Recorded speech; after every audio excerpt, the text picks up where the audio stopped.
From the Arena Sports Network, this is the ALR Express, presented by Sowers Ford Lincoln Mercury.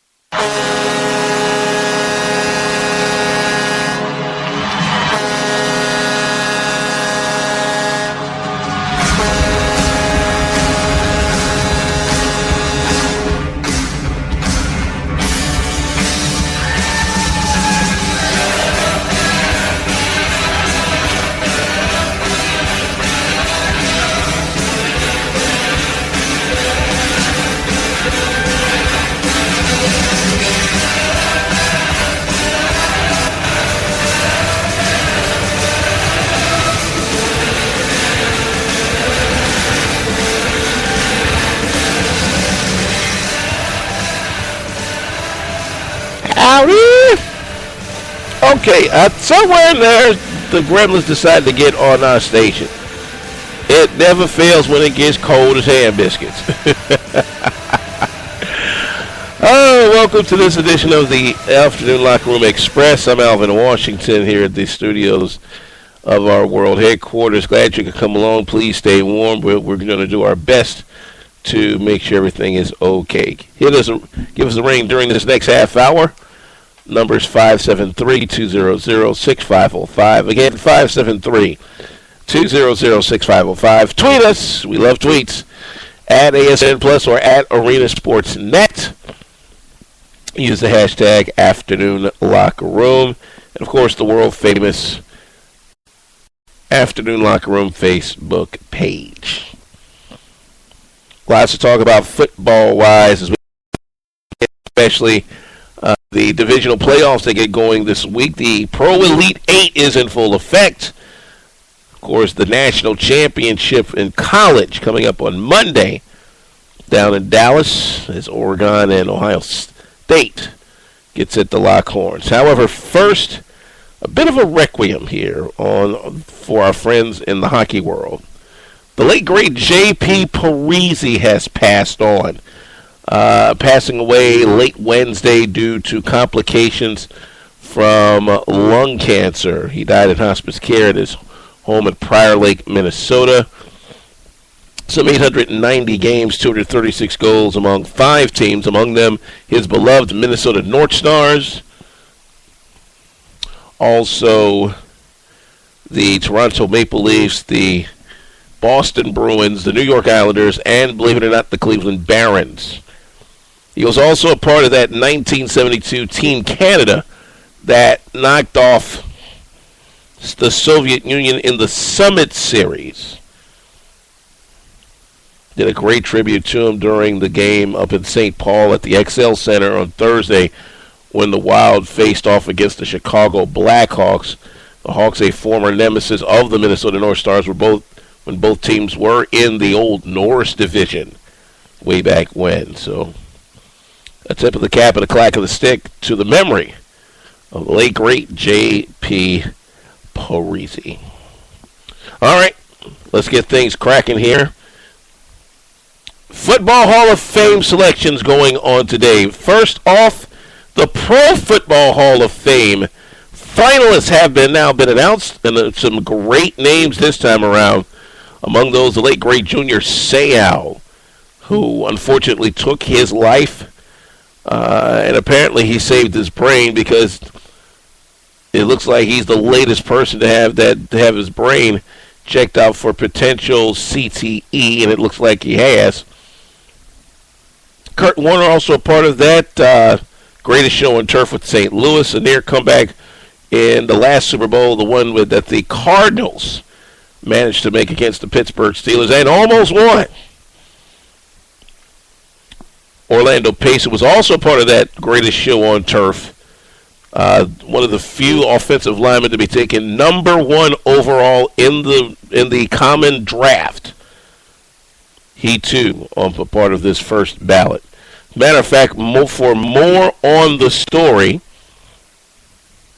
we turn to Matt Sando of ESPN to get his report. I was very interested in seeing which of the Rams players from the greatest show on turf would make it. And so you saw that Orlando Pace and Kurt Warner made it.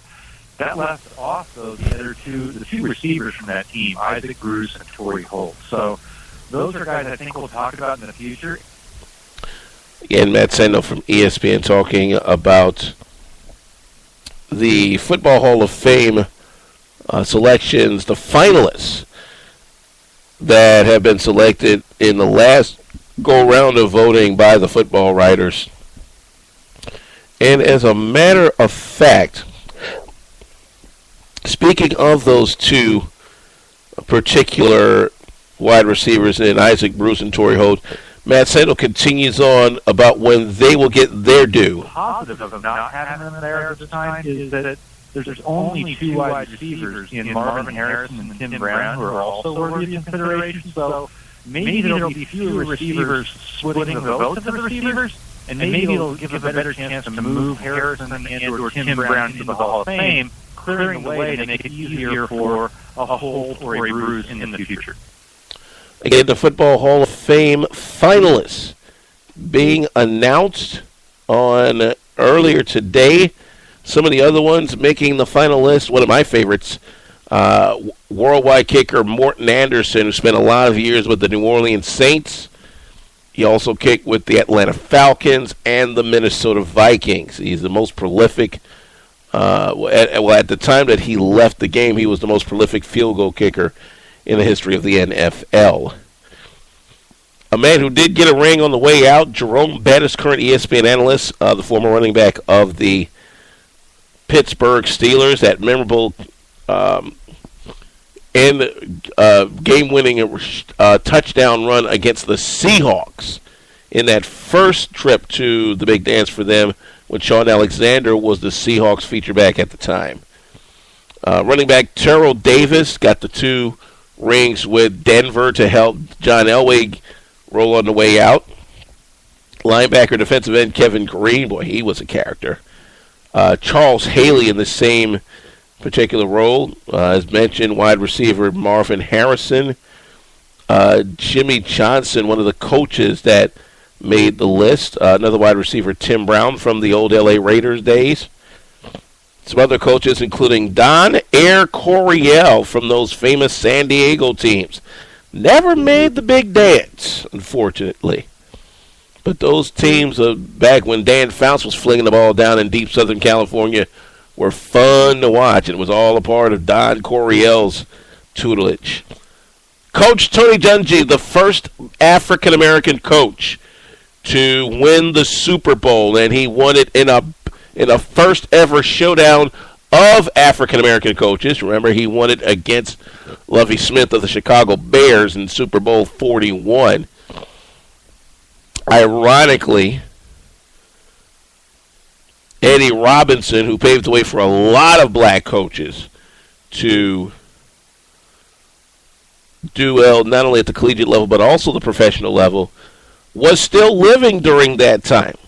He didn't pass away until I believe it was either late February or March of that year, because he had some problems with dementia as his life started trailing toward the end. But he did manage to live long enough to see 2 black coaches go against each other in the Super Bowl, one of them being Tony Dungy. Dungy now on NBC with the Sunday Night Football package. He won his with the Indianapolis Colts. At the time, Peyton Manning was on that club. Safety John Lynch and offensive guard Will Shields rounds out the actives on the list. The senior nominee is former Viking center Mick Tingelhoff. All you Flying Purple People Eater fans out there should remember that name. Hey, let's take a short break. We'll come back. We'll talk a little bit more about the College Football Hall of Fame, the inductees that are going in this year, and some interesting shenanigans going on with, who else? The Cleveland Browns. Never fails. Stay right here. We have more of the ALR Express coming up right after this. This is the ALR Express presented by Sowers Ford Lincoln Mercury on the Arena Sports Network. When your vehicle needs service, look no further than Sowers Ford, a Ford dealer like no other. Our state-of-the-art service department is fully staffed with certified technicians who can handle anything from routine maintenance to the most difficult diesel repair, brakes, tires, and batteries. Sowers Ford service has it all. Sowers Ford, serving Michigan City and surrounding communities. Sowers Ford Lincoln, 3930 Franklin, Michigan City, 219-879-5381, or visit us at SowersFord.com.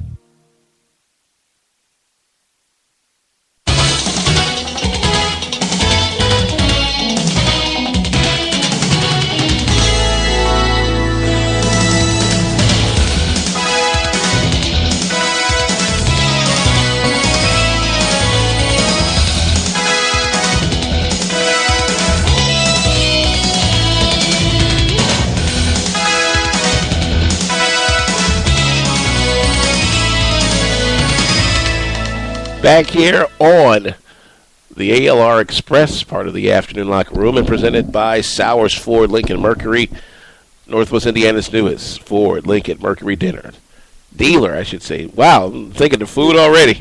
I'm Alvin Washington. Thanks for coming along.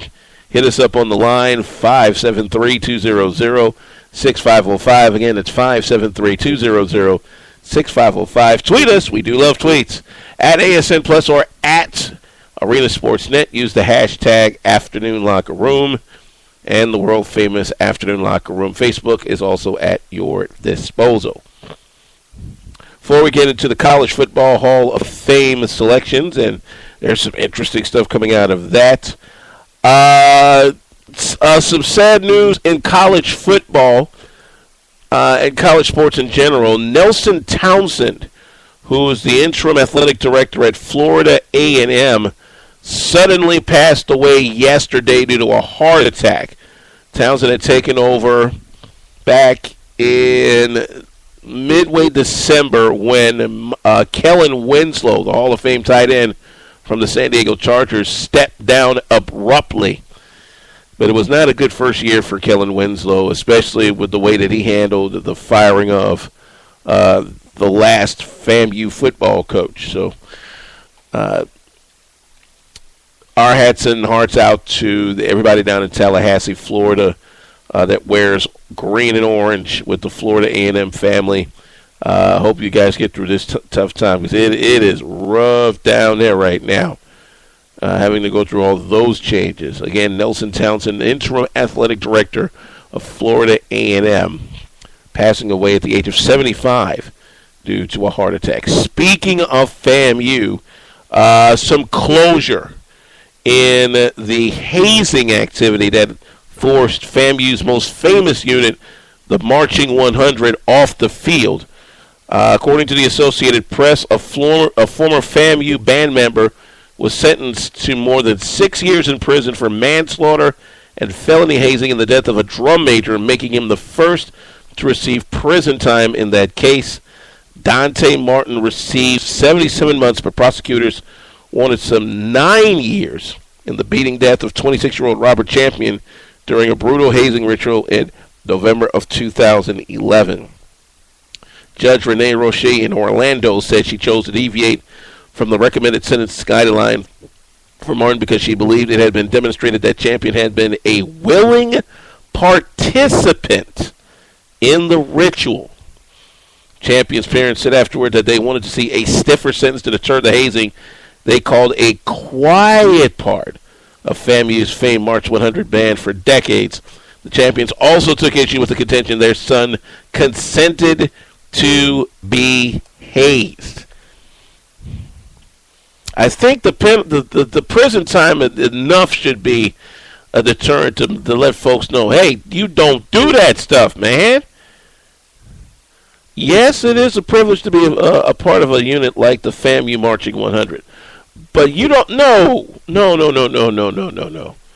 And I'm a bad head myself. No, you don't do that, man. Come on. Seriously. That's just out and out ridiculous.